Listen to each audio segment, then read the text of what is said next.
Бажаю здоров'я. 20 вересня 2024 рік і у нас огляд бойових дій на Кліщівці, Часів Яр та інших напрямках. Розповім декілька цікавих історій з полю бою.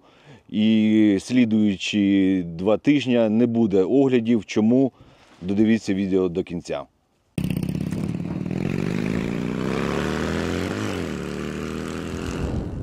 Кліщівський напрямок. За тиждень ворог нікуди не просунувся, лінія фронту не змінилась.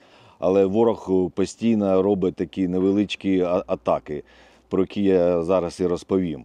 Накопичується він на своїх КСП, спостережних пунктах, там по одному, по два чоловіка вони заходять, накопичують БК і потім питаються робити такі невеличкі штурми наших позицій. Спочатку, як ми з ними боролись, бачили один тиждень, що вони там копають собі бліндажі, там дерева там підвозять навіть. Спочатку почали бомбити на початку будівництва, а потім вирішили інше. Поки вони там добудують все, особовий склад ворога прийшов, і тоді ми розвалюємо повністю разом з особовим складом. То така у нас тактика була на цьому тижні. Була атака така з піхоти, от коли вони накопичились, і штурм такий, можна сказати, їх 4 чоловіка, вони впритул підійшли до нашої позиції і почався стрілецький бой. Наші хлопці відбили цей бій.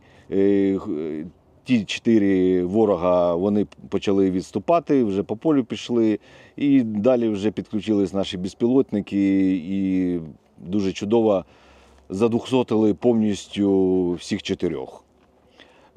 Була ситуація, що заїхав танчик.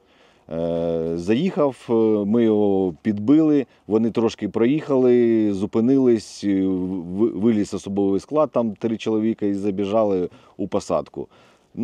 Танк потім добили ще дрони камікадзе, а от саме особовий склад танка був знищений нашою артилерією. Одне влучання, там було видно так, прямо в одного потрапляє, і поряд, що 2 були, вони теж задвохсотились. То такі атаки були відбиті.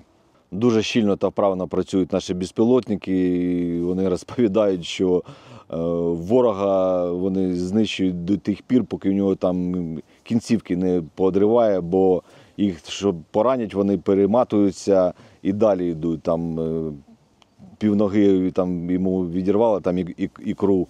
Він перемотався, достав шприц, не знаю, трамадол, або ще щось собі вколов і далі йде. І хлопці на одного ворога витрачають там від 2 до 3 дронів камікадзе, щоб його вже добити. Або це декілька вилетів саме скидів.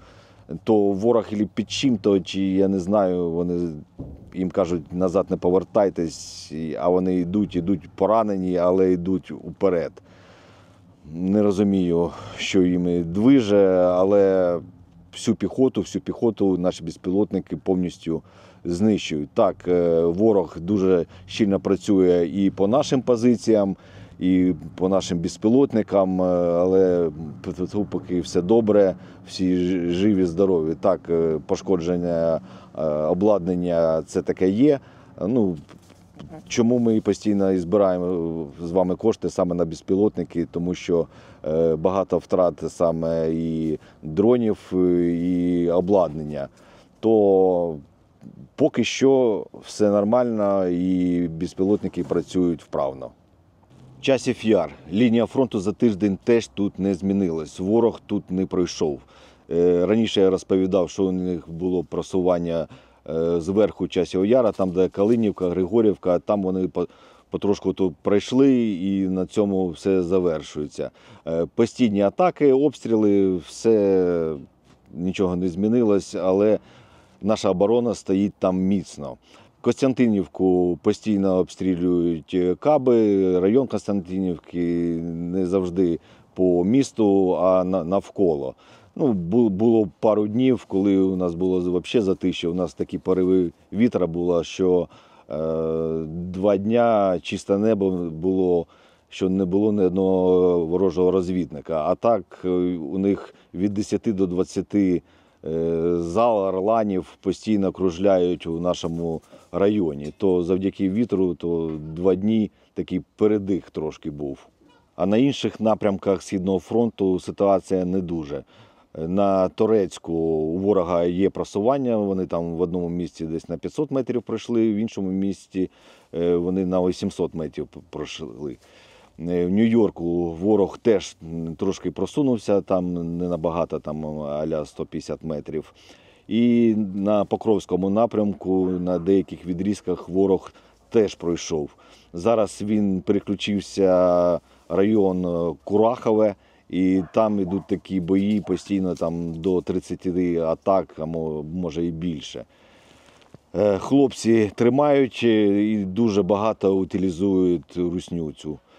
Збільшились випадки обстрілу населених пунктів, які за Покровськом йдуть, там в деяких селах, то рекомендую усім, у кого там прилітало там недалеко від хати, там, чи в огород, чи ще кудись. Ну, це перша ластівка, то не треба чекати, коли у вас буде шквальний вогонь по вашому району йти. Краще вивезіть цінні речі трошки подалі там, до родичів або до знайомих переїдьте і навідуйтесь там, якщо немає обстрілів. Обстрілів немає, приїхали, там, покормили там, собак там, чи ще щось і уїхали. А якщо почнеться щільний обстріл, то ви вже нічого не зробите, нічого не вивезете. То вже практика така є, потрібно заздалегідь планувати евакуацію. А так на Покровському напрямку, ну, хочу сказати, дуже багато і щільно будують саме укріп-райони. І не тільки там рви, якісь окопи, а бетонні плити, бетонні блоки, то там по-серйозному. Зуби дракона, все це є і все це будується. Будується дуже швидко і якісно. І ще таке ноу-хау саме на Покровському напрямку. Що робить ворог? Знайшли орлан, він зачепився на дереві, а до нього прикріплений дрон камікадзе. То вони використовують дрон-розвідник, до нього чіпляють дрон камікадзе.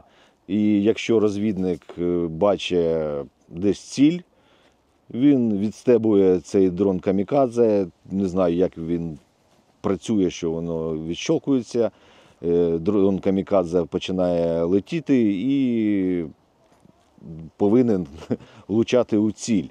Не бачили, як воно працює, але ось таким стикнулись, може це якийсь пілотний зразок у них, але щоб усі знали, що до орланів вони чіпляють ще дрони камікадзе для того, щоб не тільки розвідку вести, а щоб ще потім і уразити.